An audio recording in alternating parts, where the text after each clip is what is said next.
Tollywood hero Nara Rohit heroine Sirisha వివాహం హైదరాబాద్లో ఘనంగా జరిగింది.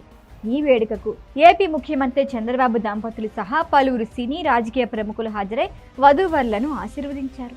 ప్రతినిధి 2 సెట్లో పరిచయమైన ఆ తర్వాత ప్రేమగా ఇప్పుడు పరిణయంగా మారింది. ఇరు కుటుంబాల పెద్దల అంగీకారంతో అందరి ఆశీర్వచనాల మధ్య దంపతులయ్యారు నారా రోహిత్ శిరీషలు. హైదరాబాద్లో అక్టోబర్ 30 గురువారం రాత్రి ఘనంగా జరిగిన ఈ వేడుకకు ఏపీ సీఎం చంద్రబాబు, భువనేశ్వరితో పాటు నారా లోకేష్ కపుల్, బాలకృష్ణ కుటుంబాలు, ఇతర రాజకీయ సినీ ప్రముఖులు హాజరయ్యారు. చంద్రబాబు దంపతులే పెళ్లి పెద్దలుగా వ్యవహరించారు. ప్రతినిధి 2 సినిమాలో రోహిత్కి హీరోయిన్గా నటించింది శిరీష. అలా మొదలై పరిచయం ప్రేమగా మారింది. ఇరు కుటుంబాల పెద్దల అంగీకారంతో గత ఏడాది అక్టోబర్లో నిశ్చితార్థం ఘనంగా జరిగింది. ఇప్పుడు వివాహ బంధంలో అడుగుపెట్టిన జంటను అంతా నిండు మనసుతో ఆశీర్వదించారు. ఈ ఫొటోస్, వీడియోలు సోషల్ మీడియాలో వైరల్ అవుతున్నాయి. శిరీష స్వస్థలం ఏపీ రాష్ట్రం రెంటచింతల. తల్లిదండ్రులకు 4వ సంతానమైన శిరీష ఆస్ట్రేలియాలో ఉన్నత చదువులు పూర్తి చేసి అక్కడే కొంతకాలం ఉద్యోగం చేశారు.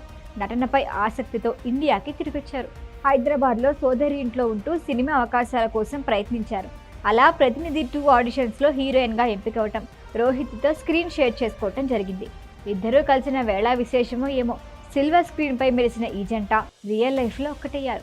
ఇక నారా రోహిత్ విషయానికి వస్తే రాజకీయ కుటుంబం నుంచి వచ్చినప్పటికీ కష్టపడి ఇండస్ట్రీలో తనకంటూ స్పెషల్ ఫాలోయింగ్ సంపాదించుకున్నాడు.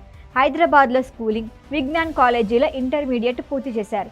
అమెరికాలో న్యూయార్క్ ఫిలిం అకాడమీలో చదువుకున్నారు.